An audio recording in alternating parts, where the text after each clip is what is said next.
Akashvani Adilabad 100.2 FM మనస్సు నిండా. జానపద గేయ సాహిత్యంలో వీరగాథలకు లేదా గేయాలకు ఒక విశిష్ట స్థానం ఉంది. వస్తువులోనూ శైలిలోనూ కథాకథన పద్ధతిలోనూ తక్కిన జానపద గేయాల కన్నా ఇవి భిన్నంగా ఉంటాయి. ఇంగ్లీష్లో వీటిని బెల్లాడ్స్ అని, హిందీలో శౌర్యగాథలని లేదా శౌర్య గీతాలని అంటారు. వీటిలో వీరరసం ప్రధానంగా ఉంటుంది కాబట్టి ఆ విధంగా అంటారు. ఈ వీరగాథలలో ప్రధానమైనవి చారిత్రక వీరగాథలు. జానపదుడు వీరోచితమైన ఒక సన్నివేశాన్ని కల్లారా చూచినప్పుడో లేదా చెవులారా విన్నప్పుడో పులకించిపోయి ఉద్వేగంతో ఆ వీరుని గాథను గానం చేస్తాడు. దాన్ని 10 మంది పాడుకుంటారు. దానికి లోకంలో ప్రశస్తి వస్తుంది. కాలక్రమంలో ఆ గాథలలోని పేర్లలో గాని సన్నివేశాల్లో గాని మార్పులు కూడా సంభవిస్తాయి. అందుకే ఒక వీరుని గాథ ఒక ప్రాంతంలో ఒక విధంగా, మరొక ప్రాంతంలో మరొక విధంగా ఉండటానికి అవకాశం ఉంది. చారిత్రక గేయములోని చారిత్రకాంశంలో కూడా కల్పనలు చోటు చేసుకొని అసలు చారిత్రకాంశం ఏదో తెలుసుకోవటం కష్టమవుతుంది. అట్లే గేయం పుట్టిన చోట గాని ఇతర ప్రాంతాల్లో గాని కాలక్రమంలో కర్త పేరు కనుమరుగైపోతుంది. చారిత్రక గేయాల్లో వ్యక్తుల పేర్లు, స్థలాల పేర్లు, యుద్ధ పరికరాల పేర్లు, యుద్ధ తంత్రాలు, సన్నివేశాలు ఒకటేమిటి, చారిత్రక గేయానికి సంబంధించిన అన్ని విషయాల్లోనూ కల్పనలు చోటు చేసుకుంటాయి. మార్పులు సంభవిస్తాయి. పూర్వకాలంలో ఇవి కేవలం మౌఖిక రూపంలో మాత్రమే ప్రచారంలో ఉండడం వల్ల ఇవి మారడానికి అవకాశం ఉండేది. ఈ కాలంలో గ్రంథస్థం చేయబడిన ఈ గాథలను పరిశీలించినప్పుడు ఈ విషయం మనకు స్పష్టంగా తెలుస్తుంది. అట్లే చారిత్రక గేయాల్లోని చారిత్రకాంశాల్ని పరిశీలించినప్పుడు ఆ చరిత్రకారుని అభిమాన దురభిమానాలు కూడా అందులో చోటు చేసుకొని పాక్షికంగా కనిపిస్తాయి. కనుక వీటిని అస్పష్ట చారిత్రక వీరగాథలుగా జానపద సాహిత్య పరిశీలకులు పేర్కొంటారు. ఇట్టి చారిత్రక వీరగాథలలో దక్షిణ భారతదేశంలోని తెలుగు వీరగాథలను కొన్నిటిని మాత్రమే మీ ముందుంచే ప్రయత్నం చేస్తాను. పల్నాటి వీరుల కథలు, కాటమరాజు కథ, బొబ్బిలి కథ, అల్లూరి సీతారామరాజు కథ, సర్వాయి పాపని కథ, గద్వాల సోమనాద్రి కథ, రాణి శంకరమ్మ కథ, సదాశివరెడ్డి కథ, మియాసాబు కథ, పర్వతాల మల్లారెడ్డి కథ, రాజా రామేశ్వరరావు కథ మొదలైనవి ప్రసిద్ధమైనవి. అస్పష్ట చారిత్రక కథలలో ఆర్యమరాఠీల కథ వంటివి ప్రచారంలో ఉన్నాయి. తమిళ దేశంతో సంబంధం ఉన్న దేశింగురాజు కథ, కన్నడ దేశంతో సంబంధం ఉన్న కంపిలి కుమారరాముని కథ తెలుగుదేశంలో ప్రచారంలో ఉన్నాయి. ఇట్లా అనేక కథాగేయాలు, వచన కథలు తెలంగాణలో, రాయలసీమలో, ఆంధ్ర ప్రాంతంలో ప్రాచుర్యంలో ఉన్నాయి. బాలనాగమ్మ కథ వంటి ప్రాచీన కథల నుండి మొదలుకొని భగత్ సింగ్ కథ వరకు తెలుగుదేశంలో ప్రచారంలో ఉన్నాయి. పల్నాటి వీరగాథలు. ఇప్పుడు చెప్పిన కథలలో పల్నాటి వీరుల కథలు మొదట పేర్కొనదగినవి. పల్నాడు అనగా ఇప్పటి గుంటూరు జిల్లా కారెంపూడి తిరునాళ్లలో ఈనాటికి ఈ గాథలను గానం చేసేవారు ఉన్నారు. పల్నాటి వీరగాథలలో 25 గాథలున్నాయని, 66 మంది వీరులున్నారని వీరగాథలపై పరిశోధన చేసిన డాక్టర్ తంగిరాల వెంకట సుబ్బారావు గారు పేర్కొన్నారు. వారు పేర్కొన్న వీరగాథలు పెద్దన్న పెండ్లి రాయబారము, బ్రహ్మన్న పుట్టుక, యాత్ర కథ, పేర్నీడు యుద్ధము, తెప్పల్నీడు యుద్ధము, ఆరణగండ్ల యుద్ధము, నాయకురాలి కథ, అనుగురాజు మరణము, రాచగావు, రాజుల పెండ్లి కథ, బాలుని పుట్టుక, కోడిపోరు, మండాది వలస, మందపోటు, గురజాల యుద్ధము, అలరాచుమల్లు రాయబారము, కల్లు ప్రతిష్ట, బాలుని కథ, బాలుని యుద్ధము, గుర్రాల చాటువ, అమ్మవారి పుట్టుక, కొమ్మరాజు యుద్ధము, పేర్నీడు సన్నిగండ్ల యుద్ధము, కన్నమనీడు చింతపల్లి యుద్ధము, బ్రహ్మన్న వెరుగు ఉన్నాయి. పల్నాటి యుద్ధము క్రీస్తకం 1173 నుండి 1182 మధ్యన జరిగి ఉండునని చరిత్రకారుల అభిప్రాయం.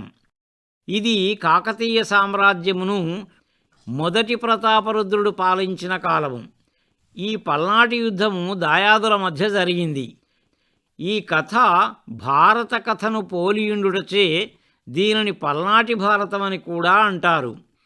పల్నాటి చరిత్రలో జరిగిన కోడిపందెం మహాభారతములో జూదం వంటిది, మండాది వలస, పాండవుల అరణ్యవాసం వంటిది. రాయబారం విఫలం కావడం రెండింటిలోనూ సమానమే. భారతంలో అభిమన్యుడు, పల్నాటి భారతంలో బాలచంద్రుడు, భారతంలో శకుని, పల్నాటి భారతంలో నాగమ్మ, భారతంలో ధర్మరాజు, పల్నాటి భారతంలో బ్రహ్మనాయుడు. యుద్ధ సమయంలో ఇతడు భీష్ముని వలె భాషిస్తాడు. ఇట్లా భారత కథకు పల్నాటి భారత కథకు పోలికలున్నాయి. పల్నాటి చరిత్ర కథను సంక్షిప్తంగా పరిచయం చేస్తాను. హైహయ వంశానికి చెందిన కార్తవీర్యుని వంశంలో అనుగురాజు అనే అతడు ఉత్తర భారతానికి చెందిన చేది దేశాన్ని పరిపాలిస్తాడు. ఇతడు తన పూర్వుల పాపపరిహారార్థం దక్షిణ దేశయాత్రకు వస్తాడు. ఇక్కడ కృష్ణానదిలో స్నానం చేసి తిరిగి ఉత్తర దేశం వెళ్ళటం ఇష్టం లేక ఇక్కడే స్థిరపడ్డాడు. తూర్పు చాళుక్యుల ప్రతినిధి అయిన రెండవ గొంకరాజు ఆ కాలంలో చందవోలును పరిపాలిస్తున్నాడు. అతడు తన కూతురైన మైలమదేవిని అనుగురాజుకిచ్చి వివాహం చేసి పల్నాడును అరణంగా ఇస్తాడు. అనుగురాజు మైలమదేవి తర్వాత మరీ 2 స్త్రీలను వివాహం చేసుకుంటాడు. ఒక ఆమె వీరవిద్యాదేవి, ఇంకొక ఆమె భూరమాదేవి. మైలమదేవికి ఒక్కడే కొడుకు, నలగామరాజు. వీరవిద్యాదేవికి 3 కొడుకులు, పెదమల్లదేవుడు, పినమల్లదేవుడు, బాలమల్లదేవుడు. భూరమాదేవికి 4 కొడుకులు, కామరాజు, నరసింగరాజు, జట్టిరాజు, పెరుమాళ్ళురాజు. దాయాదుల పోరాటంలో నలగామరాజు భూరమాదేవి కుమారులు 4 ఒకవైపు, వీరవిద్యాదేవి కుమారులు 3 మరొక వైపు చీలిపోతారు. అనుగురాజు మంత్రి దొడ్డనాయని కుమారుడైన బ్రహ్మనాయుడు అనుగురాజు చనిపోతూ తన కుమారులను బ్రహ్మనాయని చేతిలో పెట్టి మరణిస్తాడు. బ్రహ్మనాయుడు అనుగురాజు పెద్ద భార్య కుమారుడైన నలగామరాజును రాజును చేసి తాను అతని మంత్రిగా ఉంటాడు. కాని నలగామరాజు నాయకురాలు నాగమ్మ కుట్రచే మలిదేవరాజాదులపై వైరం పెంచుకుంటాడు. నాయకురాలు నాగమ్మ నలగామరాజుకు కుడిభుజంగా మంత్రిగా వ్యవహరిస్తుంది. చేయునది లేక బ్రహ్మనాయుడు మలిదేవరాజు పక్షంలో ఉంటాడు. ఇరువురు మంత్రుల మంత్రాంగంలో పల్నాటి రాజ్యం గురజాల, మాచెర్ల రాజధానులుగా 2గా చీలిపోతుంది. గురజాలను నలగామరాజు, మాచెర్లను మలిదేవరాజు పరిపాలించుకుంటారు. రాజ్యం కోసం వాళ్ళ మధ్య జరిగిన పోరాటమే ఈ పల్నాటి యుద్ధం. కాటమరాజు కథ. గుంటూరు మండలమున పల్నాటి వీర చరిత్ర వలనే నెల్లూరు మండలమున కాటమరాజు కథ ప్రసిద్ధిగాంచింది. నెల్లూరును పరిపాలించిన నల్లసిద్ధిరాజుకు, కనిగిరిని ఏలిన కాటమరాజుకు పుల్లరి విషయంలో యుద్ధం జరుగుతుంది. నల్లసిద్ధిరాజు చోళవంశానికి చెందినవాడు, కాటమరాజు యాదవ వంశానికి చెందినవాడు. వీరిరువురి మధ్య యుద్ధం క్రీస్తు శకం 1280 నుండి 1297 మధ్య జరిగినట్లు డాక్టర్ తంగిరాల వెంకట సుబ్బారావు గారు పేర్కొన్నారు. కాటమరాజు కథ కూడా పల్నాటి వీరగాథ వలనే పెద్ద కథ. ఇందులో 32 చిన్న కథలున్నాయని, వల్లురాజు కథతో మొదలై భక్తిరన్న కథతో పూర్తవుతుందని వీరగాథ పరిశోధకులు డాక్టర్ టివి సుబ్బారావు గారు తెలిపినారు. వల్లురాజు కథ, పంపాద్రి కథ, పెద్దిరాజు కథ, సింహాద్రిరాజు కథ, ఎర్రనూకరాజు కథ, నరనూకరాజు కథ, పోరురాజు కథ, ఇందులో 6 ఉపకథలు, బల్లికురువ పొట్లాట, కరియావుల రాజు కథ, కాటమరాజు పట్టాభిషేకం, పాపనూక కథ, ఆవుల మేపు కథ, పాలేటి కథ, ఎర్రమ తర్కవాదం, జన్నివాడ కథ, భట్టు రాయబారం, కోటి పాటి తాటి వృక్షం తెచ్చే కథ, బొంగరాల కథ, ఎర్రగడ్డపాటి పొట్లాట, ఇందులో 7 ఉపకథలు, 20 అగుమంచి కథ, భక్తిరన్న కథ, అంతర్భాగములైన 11 ఉపకథలలో మొత్తం 32 కథలు. ఈ కథలను వివరించటం ప్రస్తుతం సాధ్యపడదు. సర్వాయి పాపని కథ ఇంతకు ముందు చెప్పిన 2 కథల అంత పెద్దది కాకున్నను సర్వాయి పాపని కథ తెలుగుదేశం అంతటా వ్యాప్తిలో ఉంది. 18వ శతాబ్ది ప్రారంభంలో ఓరుగల్లు నుండి గోల్కొండ వరకు తురకరాజులను గడగడలాడించిన ఒక పాలెగాడు సర్వాయి పాపడు. ఇతడు పుట్టింది పులగాము లేదా బెలగాము, పెరిగింది తాటికొండ. ఇంటి పేరు నాశనోళ్ళు, తల్లి పేరు సర్వాయి, తండ్రి పేరు తెలియదు. వృత్తి పశుల కాపరి. ఒకనాడు అడవిలో పశులగాస్తూ అలసిపోయి మధ్యాహ్నం నిద్రపోయినాడు. అప్పుడు అతనిపై ఎండపడకుండా 12 తలల నాగుబాము పడగలెత్తి గొడుగు పట్టిందట. ఆ సమయంలో రామేశ్వరం వెళ్తున్న బ్రాహ్మణులు ఈ దృశ్యాన్ని చూచి పాపనితో, నీకు రాజయోగముందని, నీవు 7 గడియలు గోల్కొండను ఏలుతావని చెప్పినారట. పాపడు ఇంటికి వచ్చి తల్లితో, నేను పశులగాయనని గోల్కొండను ఏలుతానని చెప్పి దండును సమకూర్చుకోవడానికి కావలసిన పైకమిమ్మని అడిగినాడు. తల్లి కులవృత్తి మానవద్దని, గోల్కొండ నేలే నీ ప్రయత్నం మానుకొమ్మని ఎంత చెప్పినా వినకుండా బలవంతంగా ఆమె దాచి ఉంచిన 7 కొప్పెరల ధనాన్ని దోచుకొని దానితో 12,000 మంది సైన్యాన్ని సమకూర్చుకున్నాడు. తనతోటి వాళ్ళందరినీ కూడుకొని దారిలో కళ్ళు దాగి గోల్కొండ నవాబుపైకి దండు వెడలి 7 గడియలు అతనితో యుద్ధము చేసినాడు. ఇతనికి 7 గడియల రాజయోగముందని తెలిసి నవాబు అతనితో యుద్ధం మానుకొని పాపని తన గద్దెపై కూర్చుండబెట్టినాడు. 7 గడియల తర్వాత నవాబు అతన్ని చంపడానికి ప్రయత్నిస్తే నవాబు చేతిలో చావడం ఇష్టం లేని పాపడు తానే కత్తితో పొడుచుకొని చనిపోయినాడు. ఈ పాటలో పాపన్న కళ్ళు గీసేవాడుగా కొన్ని చోట్ల, ధనం కోసం తల్లిని కాక అక్కను హింసించినట్లు కొన్ని చోట్ల, ఎరుకత సోది చెప్పినట్లు కొన్ని చోట్ల, అకస్మాత్తుగా దాడి చేసి నవాబును సింహాసనంపై నుండి పడదోచినట్లు కొన్ని చోట్ల, తురకల సేనాని ఇతని తలనరికి మొండాన్ని కోటగుమ్మానికి వ్రేలాడగట్టినట్లు కొన్ని చోట్ల మార్పులు కనిపిస్తాయి. ఏది ఏమైనా సర్వాయి పాపడు గోల్కొండ నవాబు సింహాసనాన్ని అధిష్ఠించినట్లు అన్ని పాటల్లోనూ ఉంది. మహమ్మదీయ చరిత్రకారులు ఇతన్ని క్రూరునిగా చిత్రించినారు. కానీ ఈతడు స్వాతంత్ర్యప్రియుడనే మాట మాత్రం వాస్తవం. ఔరంగజేబు తర్వాత అతని కొడుకు కాంబక్షి రాజైన సమయంలో గోల్కొండ రాజ్యంలో అల్లర్లు, తిరుగుబాట్లు జరిగిన మాట చారిత్రక సత్యం. సర్వాయి పాపడు ఆ సమయంలోనే గోల్కొండ నవాబుని ఎదిరించి పోరాడినాడు అనే మాట వాస్తవం. బొబ్బిలి యుద్ధం. ఇంచుమించు ఈ సమయంలోనే ఆంధ్ర ప్రాంతంలో బొబ్బిలి యుద్ధం జరిగింది. ఆ కాలంలో నిజాము రాజ్యాన్ని ఆసఫ్ జాహీ వంశంలో 2వ వాడైన నిజాం అలీ ఖాన్ పరిపాలిస్తున్నాడు. హైదరాబాదులో అప్పుడు ఫ్రెంచి వారి ప్రాబల్యం ఉంది. ఫ్రెంచి యోధుడు బుస్సీకి నిజాం నవాబు కళింగ రాజ్యాన్ని దత్తం చేశాడు.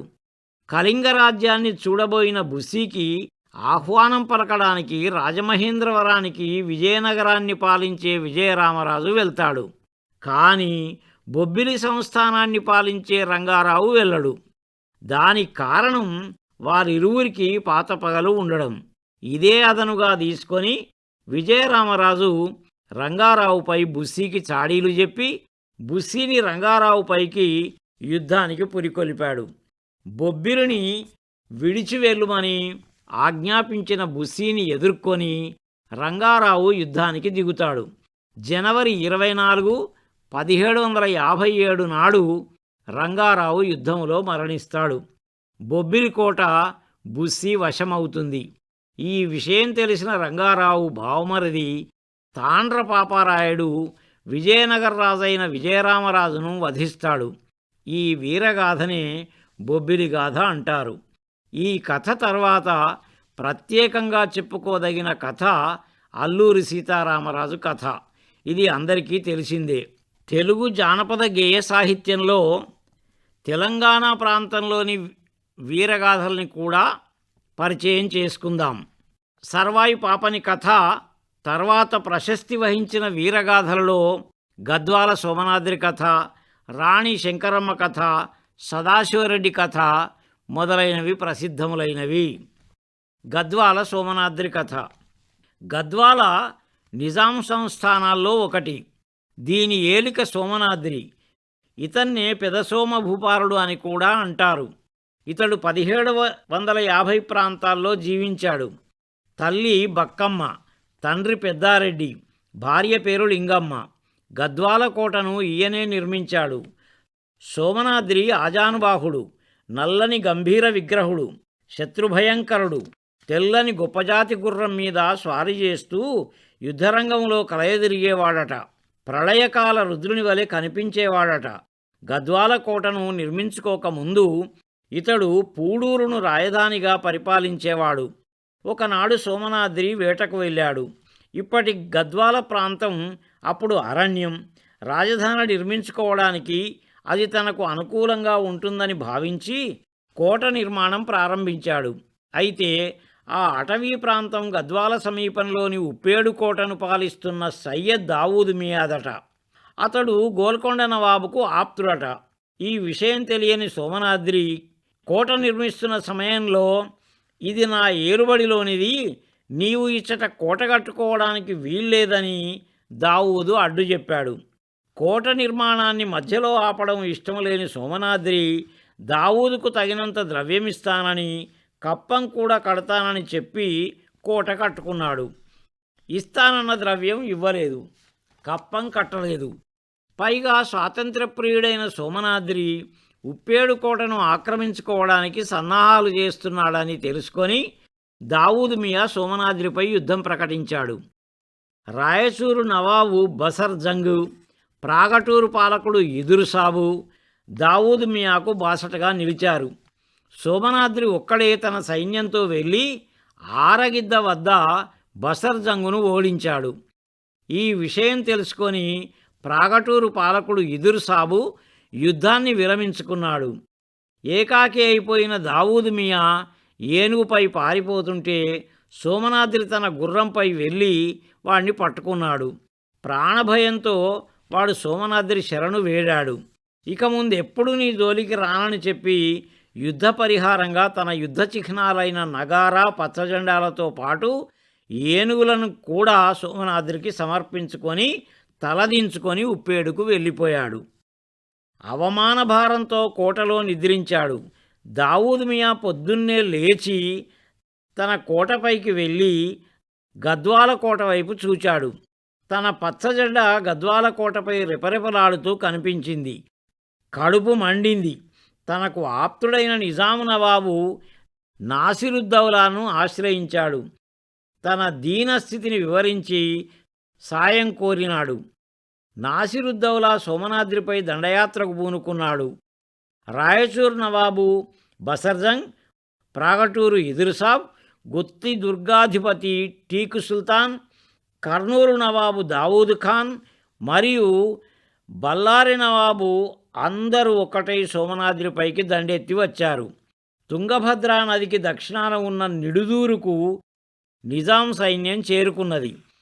అప్పటికే సోమనాద్రి సైన్యం తుంగభద్రా నదికి ఉత్తరాన ఉన్న కలుగోట్ల గ్రామంలో విడిది చేసి ఉంది. ఆలస్యం చేయకుండా సోమనాద్రి తన సైన్యంతో తుంగభద్రను దాటి తెల్లవారగానే నిజాం సైన్యాలతో తలపడ్డాడు. సాయంత్రం వరకు యుద్ధం చేసి తిరిగి కలుగోట్లకు చేరుకున్నాడు. సోమనాద్రి ధాటికి తాళలేని నిజాం నవాబు నాసిరుద్దౌలా ఆ సాయంత్రమే దర్బారు చేసి సోమనాద్రిని లొంగదీసుకునే ఉపాయం చెప్పమని తన సర్దార్లను అడిగాడు. అప్పుడొక సర్దారు సోమనాద్రి బలమంతా అతని గుర్రంలోనే ఉంది, దాన్ని వశం చేసుకుంటే అతడు లొంగిపోతాడని సలహా చెప్పినాడు. నిజాం నవాబు సోమనాద్రి గుర్రాన్ని తెల్లవారేలోగా పట్టి తెచ్చిన వానికి జాగీరు ఇస్తానని ప్రకటించాడు. కాని సోమనాద్రి పరాక్రమం తెలిసిన సర్దారులు ఎవరూ ముందుకు రాలేదు. జాగీరుకు ఆశపడి ఒక సైసు రాత్రికి రాత్రే కలుగోట్లకు వచ్చి సోమనాద్రి గుర్రాన్ని అపహరించి నిజాం నవాబుకు అప్పగించాడు. నిజాం నవాబు వానికి జాగీరుతో పాటు బంగారు కడియం కూడా బహూకరించాడట. తెల్లవారగానే సోమనాద్రి తన గుర్రం కనపడకపోయేసరికి ఆందోళన చెంది ఏదో విధంగా ఆ రోజు యుద్ధం ముగించుకొని కలుగోట్లకు చేరుకున్నాడు. ఆ రాత్రే తన సేనానాయకులతో సమావేశం ఏర్పాటు చేశాడు. తెల్లవారేసరికి తన గుర్రాన్ని తెచ్చి తనకప్పగించిన వారికి ఒక రోజంతా తన గుర్రం ఎంత భూమిపై తిరుగుతుందో అంత భూమిని ఇనాముగా ఇస్తానని ప్రకటించాడు. తన సర్దార్లలో ఒకడైన హనుమంతప్ప నేను తెస్తానని చెప్పి జొన్న చొప్పను మోపుగా కట్టుకొని తలపై పెట్టుకొని నిజాం డేరాలను సమీపించాడు. చొప్ప అమ్మేవాడిగా నటిస్తూ అశ్వశాల వద్ద గుర్రం కోసం వెతికాడు. చివరకు ఒకచోట గుర్రం కనపడింది. హనుమప్పను గుర్తుబట్టి సకిలించింది. కావలివాడు చొప్పకట్ట కోసం సకిలించిందనుకొని చొప్పకట్టను కొన్నాడు. హనుమప్ప గుర్రాన్ని గుర్తుబట్టి చొప్పకట్టను కావలివానికి అమ్మి వాని కన్నుగప్పి ఒక గడ్డికుప్ప కింద వెల్లకిలా పడుకున్నాడు. హనుమప్ప కనపడకపోయేసరికి గుర్రం దాన్ని కట్టివేసిన గూటాన్ని ఊడబెరికింది. కావలివాడు వచ్చి ఆ ఇనుప గూటాన్ని గడ్డివాము కింద కనపడకుండా పడుకున్న హనుమప్ప కుడిచేతిపై నాటాడు. హనుమప్ప బాధను ఓర్చుకొని సద్దుమణిగిన తర్వాత గడ్డివాము కింద కూర్చొని గూటాన్ని ఊడబెరికే ప్రయత్నం చేశాడు. అది రాలేదు. వెంటనే తన ఎడమచేత చురకత్తిని తీసుకొని కుడిచేతి మణికట్టును నరుక్కున్నాడు. కట్టు కట్టుకొని గుర్రంపై ఎక్కి తెల్లవారేలోపే కలుగోట్లకు చేరుకున్నాడు. ఎడమ చేతితో సోమనాద్రికి నమస్కారం చేశాడు. సోమనాద్రి కన్నెర్ర చేస్తే నరుక్కున్న కుడిచెయ్యి చూపించి జరిగిన విషయం చెప్పాడు. గుర్రాన్ని చూచి సోమనాద్రి అతని స్వామిభక్తికి సంతసించి ఆనందంతో హనుమంతప్పను ఆలింగనం చేసుకున్నాడు. అప్పటికప్పుడే దానశాసనం వ్రాయించి ఇచ్చాడు. సోమనాద్రి ఆ రోజు తన గుర్రంపై యుద్ధరంగంలో దూకి ప్రాగటూరు బల్లారి నవాబులను హతమార్చి నిజాం సైన్యాలను కర్నూలు వరకు తరిమికొట్టాడు. కర్నూలు కోటలోనికి ప్రవేశించాడు. కొద్దిపాటి సైనికులు మాత్రమే తన వెంట ఉన్నారు. మిగతా సైన్యం కోట లోపలికి రాకముందే అకస్మాత్తుగా కోట తలుపులు మూతబడ్డాయి. బయట ఉన్న సైన్యం తలుపులు పగలగొట్టడానికి ప్రయత్నించి విఫరులై రాజు కోసం ఎదురుచూచి ఎంతకూ రాకపోయేసరికి సోమనాద్రి కోట లోపలనే హతుడైనాడనుకొని అతని భార్య లింగమ్మకు వర్తమానం పంపారు. రాణి లింగమ్మ సర్దారులకు చీరలు, గాజులు, పసుపు కుంకుమలు సమాధానంగా పంపించింది.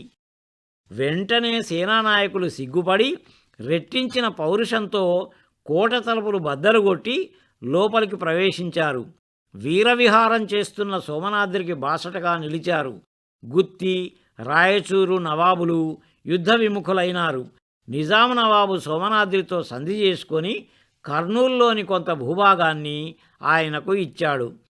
యుద్ధ పరిహారంగా కర్నూలులో ఉన్న కొండారెడ్డి బురుజులోని ఎల్లమ్మ ఫిరంగిని, రాయచూరులో ఉన్న రామలక్ష్మణ ఫిరంగులను సోమనాద్రి స్వాధీనం చేసుకున్నాడు. సయ్యద్ దావూద్ మియా తోక ముడుచుకొని వెళ్ళిపోయాడు.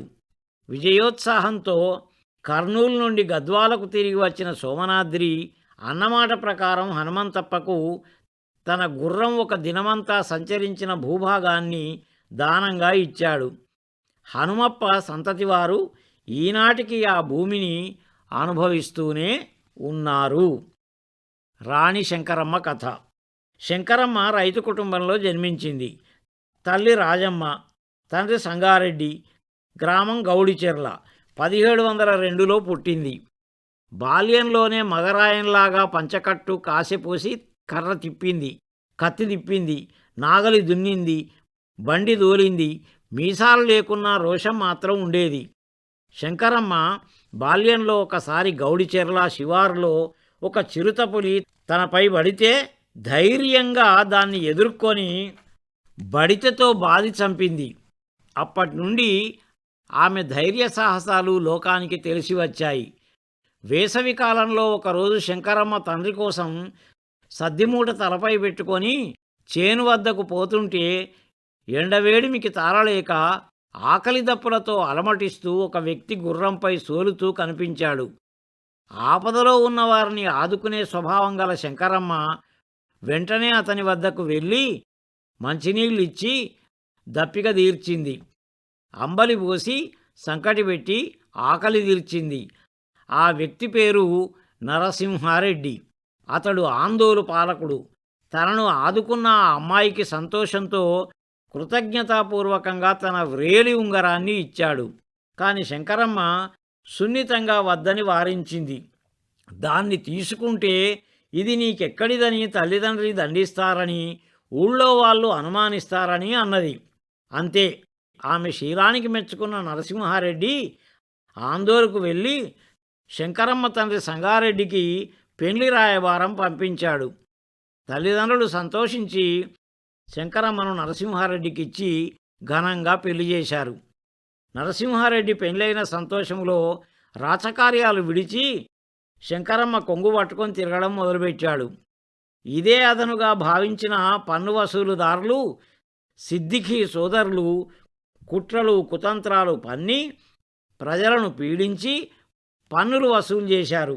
వారి ఆగడాలను ప్రజలు నరసింహారెడ్డికి విన్నవించుకున్నారు. అతడు ప్రజల గోడు పట్టించుకోలేదు. అప్పుడు శంకరమ్మ, నా మీది ప్రేమతో మీరు ప్రజలను పట్టించుకోకుండా రాజధర్మాన్ని విస్మరించారని నిర్భయంగా అతనితో అన్నది. అంతేకాదు, అతనికి రాజధర్మాలు కూడా బోధించింది.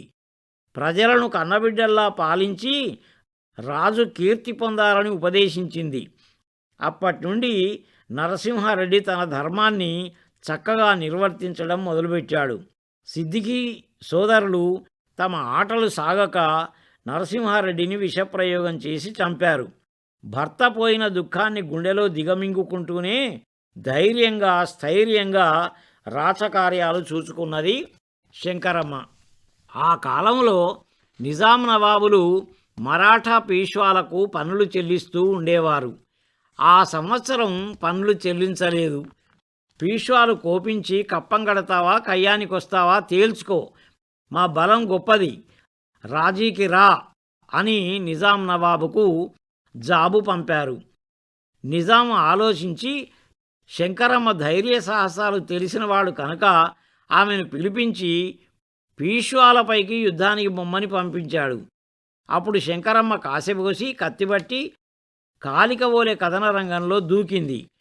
వెంట 6000 ఆశ్విక దళం, వేనవేల కాల్బలము వెళ్ళింది.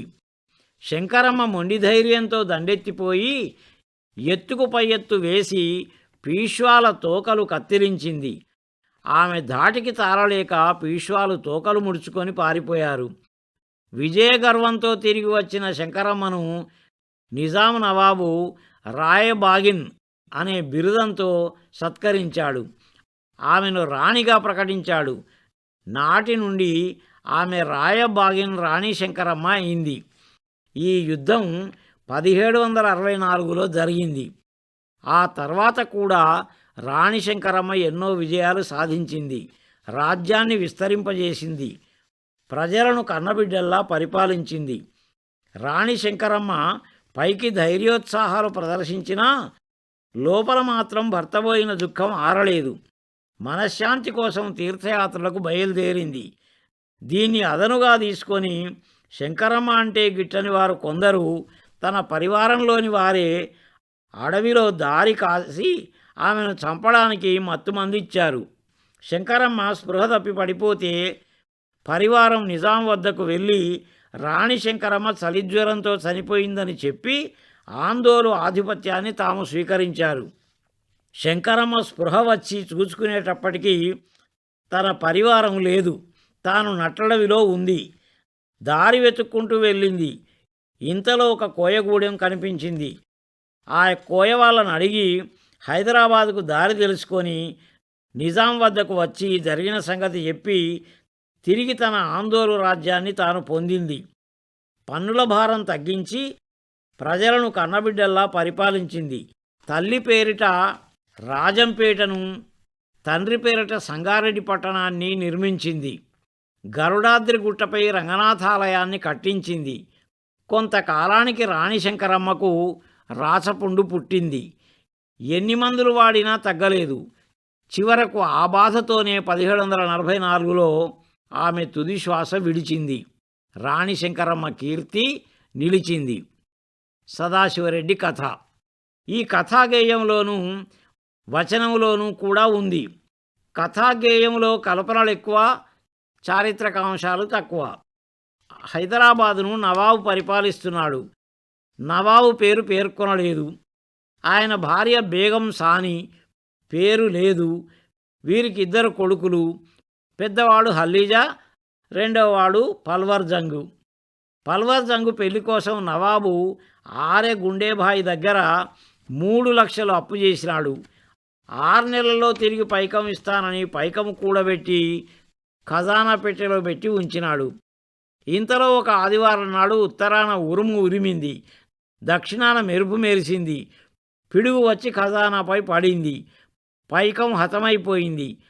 పైకం పోయినందుకు నవాబు చింతిస్తూ ఉంటే అతని సేవకుడొకడు సిద్ది అబ్దుల్లా అనేవాడు ఒక ఉపాయం చెప్పాడు.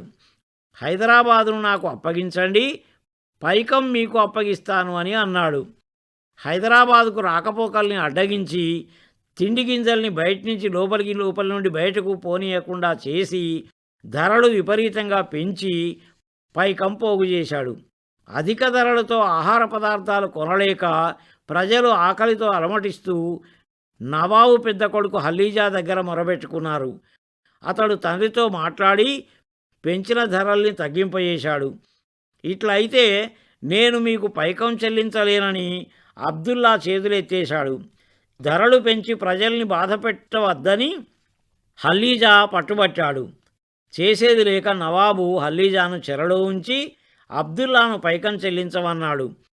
హల్లీజా తల్లి కారాగారంలో ఉన్న కొడుకును చూచి పుత్రప్రేమతో అతని సహాధ్యాయి అయిన సదాశివనంపేటలో ఉన్న శివరంగమ్మ కొడుకు సదాశివరెడ్డికి జాబు రాసింది. హర్కార్లు వచ్చేసరికి సదాశివరెడ్డి ఆందోలు కోటలో 5 భార్యలతో పుత్రోత్సవం జరుపుకుంటున్నాడు. ఉత్తరం చూచి తన బావమరిది రుక్మారెడ్డి మరికొందరు అనుచరులతో ఆలోచించి హల్లీజాను విడిపించడానికి నిశ్చయించుకున్నాడు. అనుచరులతో కలిసి మెతక్కుపోయి తన అవ్వ శంకరమ్మను కలిసి నమస్కరించి ఆమె ఆశీర్వాదం అనుజ్ఞ పొంది హైదరాబాదుకు చేరుకున్నాడు. కారాగారం వెళ్ళాడు. అడ్డగించిన కాపలా వాళ్లను హతమార్చి హల్లీజాను చెరవిడిపించి రంగంపేట కోటకు తీసుకొచ్చాడు. ఈ విషయం తెలియని సిద్ది అబ్దుల్లా ఒకనాటి రాత్రి తన 100 కొడుకుల్ని పిలిచి కారాగారంలో ఉన్న హల్లీజాను చంపండని పంపించాడు. యువరాజు హల్లీజా జైలు నుండి తప్పించుకున్నాడని తెలుసుకొని సదాశివరెడ్డిపై కోపంతో పండ్లు పటపట కొరికి అబ్దుల్లా తన కుమారులతో కలిసి రెడ్డిని పట్టి దండిస్తానని వెళ్ళాడు. రుక్మారెడ్డి ఈ విషయం తెలుసుకొని సదాశివరెడ్డికి తెలియజేశాడు.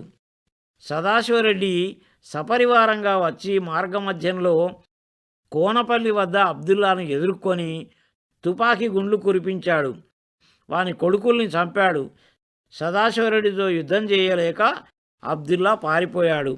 పారిపోతున్న అబ్దుల్లాను సదాశివరెడ్డి పట్టుకుంటే మంత్రాల మారి అబ్దుల్లా మట్టి తీసి మంత్రించి అతనిపై చల్లాడు. రెడ్డి రాయిగా మారిపోయినాడు. అప్పుడొక ఎర్రగొల్ల వచ్చి ప్రతిక్రియ చేసి సదాశివరెడ్డిని ఎప్పటి అట్లా మార్చినాడు. సదాశివరెడ్డి తనపై మంత్రప్రయోగం చేసిన అబ్దుల్లాను కత్తికొక కండగా నరికివేశాడు.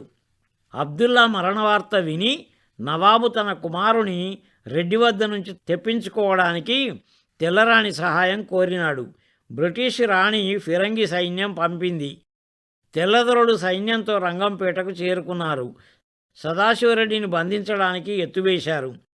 కానీ సదాశివరెడ్డి ఆంగ్లేయుల ఎత్తును చిత్తు చేసి కొందరిని చంపాడు. తక్కిన వారు పారిపోతుంటే హల్లీజాతో కలిసి వెంబడించాడు. కానీ తండ్రి ముఖం చూడటం ఇష్టం లేని హల్లీజా హైదరాబాద్ మార్గమధ్యంలో విషం మృంగి మరణించాడు.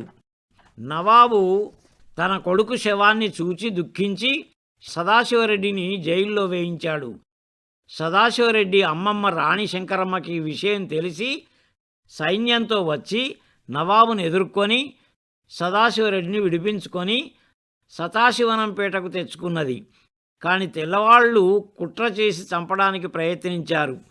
ఆ కుట్రల నుండి బయటపడి చివరకు సదాశివరెడ్డి తిరుపతి వెంకటేశ్వరుని సన్నిధికి చేరుకున్నాడు. ఆయన కీర్తి మాత్రం నేటికి జానపదుల నోళ్లలో నానుతూ ఉంది. జానపద గేయ సాహిత్యంపై పరిశోధన చేసిన డాక్టర్ బిరుదురాజు రామరాజు గారు ఈ కథాగేయాన్ని, వచనగాథను, చరిత్రను పరిశోధించి 1953లో తెలుగు వీరుడు అనే పేరుతో సదాశివరెడ్డి చరిత్రను నవలగా రచించారు. నిజాం నవాబులను, వారి ఉద్యోగులను, ఆంగ్లేయులను కూడా ఎదిరించి పోరాడిన వీరులు తెలంగాణలో ఇంకా ఎందరో ఉన్నారు. వారి గాథలను పిచ్చుకుంట్లు, శారదకాండ్లు, జంగాలు మొదలైన వారెందరో గానం చేస్తూ పుట్టపోసుకుంటూ ఉండేవారు.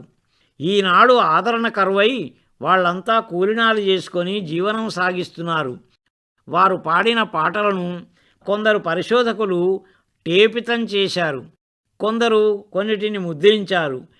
అముద్రిత జానపద వీరగాథలెన్నో అసూర్యం పశ్యలుగా తాళపత్ర గ్రంథాలయంలో మూలుగుతూ ఉన్నాయి.